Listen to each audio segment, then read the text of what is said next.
Empezamos, non? Bueno, boas tardes a todos e a todas. Non sei se me escoita. Benvidos na tarde de hoxe. Hoxe finalizamos o ciclo de conferencias dedicado a don Eloi Luís André, no que contamos neste ciclo ca presencia das conferencias de don Xosé Ramón García Soto, don Alberto Blanco Casal, e hoxe teremos a conferencia de don Carlos Tibo Luís André, neto de Eloi Luís André. O motivo de realizar este ciclo, como comentei xa no primer día de inauguración da exposición, era porque tiñamos dende a biblioteca, a miña compañeira Aurora, Miguel Losada da Sociedade Antropolóxica e eu, teñamos casi a obriga moral de recuperar personaxes da nosa comarca, non? E sobre todo recuperar do esquecemento unha figura que entendíamos que era moi singular, como é don Eloi Luís André. Neste ciclo de conferencias penso que tivemos, máis a exposición que estará ata finais do mes de agosto, fomos capaces de facer un pequeno achegamento á figura de Eloi Luís André. Digo pequeno porque aquí se nos escapan moitas cousas todavía. Todo isto que fixemos eu penso que non é suficiente. Dende aquí animamos a futuros investigadores a profundizar dun xeito global, que é como creo que se debe entender a don Eloi Luís André, non só do mundo da psicoloxía, da economía, dende o punto de vista do galeguismo. Eu creo que había que collelo do xeito global, analizando concienzudamente todas as súas obras, e é o que animamos a que no futuro aparezcan novos investigadores. Hoxe, para pechar, Carlos Tibó dará unha conferencia dende o punto de vista tamén familiar, nos dará unha nota. Ele é catedrático de Filosofía na Universidade de Carlos III de Madrid, é autor dunha dúcia de libros, non só é neto de Eloi Luís André, ele tamén é protagonista por ser tamén autor e doutor en temas de filosofía e ética. A súa obra máis destacada é Historia del Nombrar, que foi finalista do Premio Nacional de Ensaio. Quero darlle gracias públicamente á familia porque nos cedeu, tivemos acceso total, nunca se me esquecerá a cara de Carlos cando me viu salir con todas as caixas e dicir, bueno, pois xa che traerei. Non, rapidamente, creo que rápido, anduvemos finos, non? E salimos con un montón de fotografías, cartas que digitalizamos naquel mismo día e as devolvemos. Oye, agradecer a don Xosé Ramón García Soto e don Alberto Blanco Casal por a súa participación neste ciclo de xeito totalmente desinteresado. Darvos gracias a vos, pois porque sempre nos estades seguindo todo o ciclo de conferencias que realizamos na biblioteca. Nada máis, deixo vos con Carlos Tibó. E nada, pois moitas gracias por estar hoxe aquí.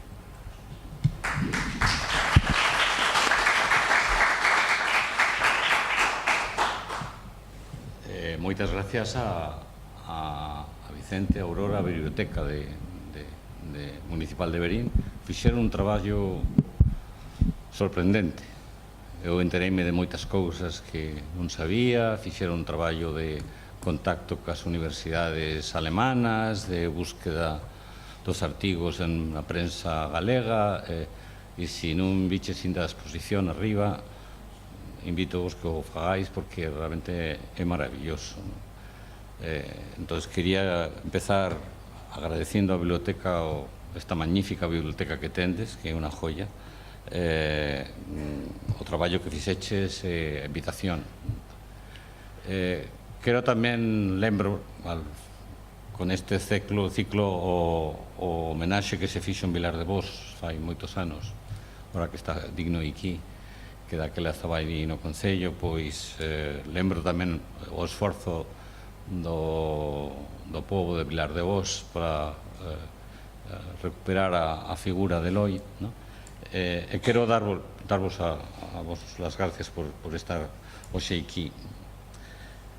É difícil para min falar de Eloi Luís André, non só por o pudor que me dá, porque son o neto, sino porque a súa memoria está chea de ocos, é unha memoria crevada, é unha memoria chea de vacíos. De vacíos, de feito. A súa biblioteca desapareceu en Madrid na guerra, a maioría dela. Eso podo constatar porque ele cita moitas cosas e non están en ningún sitio. O que temos aquí en Vilar de Vos é cosa solo de Brao, digamos, os libros de Brao. Entón hai ocos da memoria, non? Pero tamén porque o recordo familiar mesmo está cheo de ocos. A miña nai era unha rapaza cando o seu pai morrera e o que quedou foi un mito.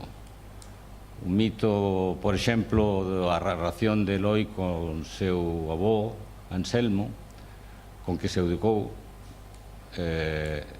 E é un mito que transmite un rasgo xeral do carácter de Eloi, que a súa vontade, o seu tesón, a súa pasión. Por exemplo, ten historietas que se contaban na familia delo. O rapaciño quería unas zocas, entonces pideullo ao avó que chevara á feira a comprar as zocas. Llevou uno, puso as zocas e o rapaz non podía cas zocas. Entonces empezou a chorar e o avó obligouno a levar as zocas. É unha historia de autodominio, é unha historia de educación na fortaleza. Cousas destas se transmiten.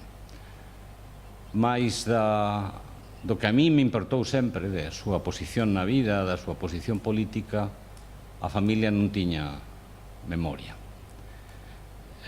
Tiña, curiosamente, memoria da posición política do avó, o Anselmo, liberal, republicano, republicano da Primeira República, republicano da Revolución Gloriosa do 68, e se transmitían historias de como Anselmo fuxía dos que fuxera daquel momento. O que sei destos os leíno despois nos traballos de Xardo das Airas. Pero da posición política de Eloi mesmo casi non se sabía nada. Más ben súpeo por Joaquino de Chinitas, súpeo porque empecé a ler os seus traballos e atopei con un personaxe que vou falar hoxe, personaxe republicano, federalista, radical, que non obstante tamén me produjo moitos problemas algunhas veces, como direi. Entón, a posición intelectual, a posición política de Eloi, pues, como digo, é un misterio, era un misterio para min. En parte sigo sendo, porque se un va vindo como va falando a lo largo dos anos, pois va vindo un que vai cambiando a posición, o seu radicalismo republicano democrático vai se acentuando e hasta o final, os últimos escritos, pois fala, por exemplo, da cercanía con Luis Araquistain, que é da izquierda do socialismo, e Marcelino Domingo, que é da esquerda republicana. O meu tío, Ángel, sempre dixo que seu pai era de esquerda republicana, do partido despois do presidente Azaña, pero non temos documentación destas, e a correspondencia cas figuras políticas da época, pois non a temos, non a coñecemos. É algo que parte destos ocos e desta quebra da memoria que estaba falando, e hasta para mí doloroso lembrar este esquecemento. Todo o descubrimento que eu fixen de Eloi foi torpe, foi parcial, foi a golpes. Atopábame moitas veces con un lenguaxe o seu alambicado, excesivo, retórico, pero claro, é o retórica do principios do siglo pasado. Retornei varias veces a seus textos e a seus libros e encontrei moitas dificultades vez tras vez, hasta que esta lectura última que me invitaxes a facer e que eu vou presentarvos hoxe, pois encontrei outra maneira de ler a Luís André. E eu falo como se fora Luís André, porque ese xa non é meu avó, ese é o personaxe que está ali, que pareceme interesante. que vou a presentarvos como complemento ao que presentaran onte Alberto e días atrás Xosé Ramón García Souto, ¿no? Como comenzar? Pois a pregunta do comenzo é como se chega desde unha escola de Vilardevós a Leipzig ou a Lovaina, Leuven, ¿no? Qual é o viaxe? Como é o viaxe? O viaxe, pensemos, no principios do século pasado. Nos tempos de Eloi, a emigración era a América. E ainda a familia temos parentes alí, en Cuba, o tío Domingo, un fillo de Anselmo. Non quero decir que Eloi, cando chegara a Leipzig ou a Leuven, fora un emigrante. En absoluto, era un privilexiado, facía un viaxe de estudios, era parte de unha intelectualidade nacente, pero intelectualidade tiña bolsa de viaxe, ¿no? Pequena, que sei algunas veces dela, pero chegábale ben. En ese viaxe do estudiante de Vilardevós a Celanova, de Celanova a Ourense, de Ourense a Santiago, e despois a Salamanca, e despois de Salamanca xa o salto europeo a Leuven, e despois máis tarde a Leipzig. En ese viaxe, e despois Toledo, Madrid, nese viaxe que se atopa Eloi e como se fai el como persoa e como intelectual, ¿no?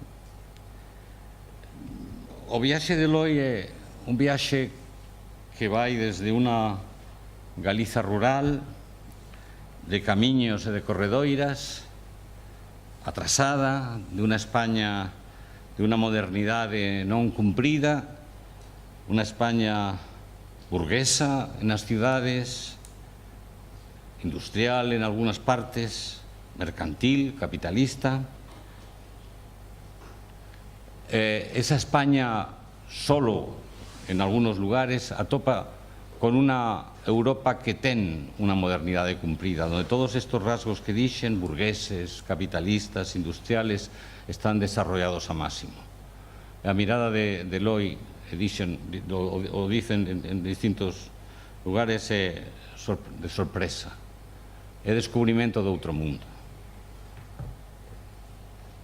Curiosamente, que é viaxar desde unha modernidade non cumprida como a nosa, como a que era española daquela, a unha modernidade cumprida como a modernidade europea. Eu trato de imaginar moitas veces o deslumbramento daquel mozo de 20 anos al chegar ás grandes capitales europeas. E quizá para que nos pode interesar, estamos falando de un profesor, de un investigador, de un escritor, podemos imaginar, por exemplo, a súa sorpresa al chegar ás primeiras bibliotecas universitarias. A do Ateneo de Madrid non é na mala, ainda non é mala, ¿no? Pero non é o mesmo esa boa biblioteca, incluso como é a do Ateneo, cando ti chegas a unha universidade, a unha biblioteca dunha universidade americana ou unha universidade alemana como as que el chegaba, ¿no? E por riba desto, cando el atopaba os primeiros laboratorios, veía que a ciencia, o conocimiento se estaba facendo ali cada día, en seus libros, en a mentalidade alemana, sobre todo, pero tamén na cultura alemana, en grandes libros que escribeu en Toledo ao ano 15 ou 1915, bota moito tempo falando dos laboratorios e como estaban organizados, e ainda en algúns textos fai planos, como se senta o profesor que fan cada un dos estudiantes, non? E non só é o deslumbramento daquela forma de vivir nas cidades, nas universidades, nos laboratorios, nas bibliotecas, é tamén o deslumbramento por unha forma de cultura, unha maneira de entender o mundo, unha maneira de entender o pensamento, unha maneira de entender a vida. Despois falarei desto, non? E unha cosa que lles pasa aos que están lonxe, aos que están fora, é que vese mellor o teu país de lonxe. Vese mellor porque ves mellor os problemas, ves mellor o que inda, o que extrañas, o que mancas. Vese mellor incluso o que doe. E doe máis, probablemente, España vista de lonxe a principios do século XX que vista desde dentro. Isto tingue a mirada de Eloi dunha maneira moi clara. A súa familia, falarei agora en primeira persona de plural, a nosa familia foi unha familia republicana. El din de sí, republicano soy como fue mi abuelo y como fue mi bisabuelo, ¿no? Como fue mi padre y como fue mi abuelo. Dice en castellano, é un artigo que ten escrito, ¿no? En efecto, o seu avó, xa falei del, na participación na gloriosa e na Primeira República. O seu pai, que morrera novo, moi xovenciño, porque probablemente participou tamén no nacemento da Primeira República en Madrid cando estaba estudando medicina, e él considérase desa estirpe, ¿no? En certo sentido, a familia, como digo, era unha familia republicana. E o marco mental, penso eu, de Eloi é o que poderíamos chamar, o que chamase rexeneracionismo. O rexeneracionismo é un movimento intelectual, cultural, que vai desde o último tercio do siglo XIX hasta os primeiros anos do XX, que ten a idea de que hai que refacer este mundo español que está morto. Hai que rexenerar o que está enfermo, hai que curar os que está enfermo, hai que refacer o que se rompeu e restaurar o que está manco, ¿no? E isto é precisamente esta mancanza, esta enfermedad é o que doe. E vista de fora, desde fora, acentúase en André a idea do mal do país ou dos males do país. Se hai un nombre que se repite na obra de André, desde o primeiro hasta o final, é o nombre de Joaquín Costa. Joaquín Costa é un dos rexeneracionistas españois que ten con André moitas cosas, o que André toma del moitas cosas. Por exemplo, o seu interés, onde falaba Alberto dos ferrocarriles, ¿no? Por articulación do territorio. Por exemplo, o interés en reconstruir o texido rural na produción agrícola e na produción gandeira. Por exemplo, na reconstrucción das institucións, se os houbera antes, ou construcción, se non as houbera, de institucións de comercio e de mercancía dese punto do agrario, ¿no? Un dos lemas de Joaquín Costa era escuela e despensa. Eloi narra en uno dos seus libros como estaba volvindo de un viaxe por Bélxica con un compañeiro, non dá o nome, estaba facendo o estudio precisamente do ensino superior en estes países e van indo en tren, baixando desde Irún para Madrid e van pasando por esa Castilla debaixo do País Vasco, ¿no? Seca. Eloi fala todo o rato de o que nós necesitamos son escuelas, carreteras, árboles. Bueno, Costa falou de escuelas e despensas. Luis André falou de carreteras e árboles en vez de despensas, ¿no? Porque tiña esta idea de que hai que traballar as cousas para terlas. Bueno, este nome del de Costa repítese na obra de André. direi que leva consigo tamén as súas sombras. Si vos investigades un pouquiño quen era Joaquín Costa, pois un nos atopa, pois bueno, que tamén nos anos da dictadura de Primo de Rivera, no 24, pois medio colaborou coa dictadura, é unha figura que incluso algúns pensan que ten rasgos prefascistas por su apoio á dictadura de Primo de Rivera. Pode ser verdad, non? Quizá tamén o atractivo que tuvera Costa sobre André pois lle arrastrou con algunos rasgos da concepción política, falarei deles en un momento, que ten para mí sombras, non? Pero en cualquier caso o rexeneracionismo ten moitas formas, e o rexeneracionismo de Eloi foi anómalo, non? E o que eu quixera facer hoxe é darlle unhas pinceladas, mostrarvos unhas pinceladas sobre esta pasión cívica que dixo José Ramón, enganzar ali algunhas de seus problemas, non? E adoítase acentuar estes problemas porque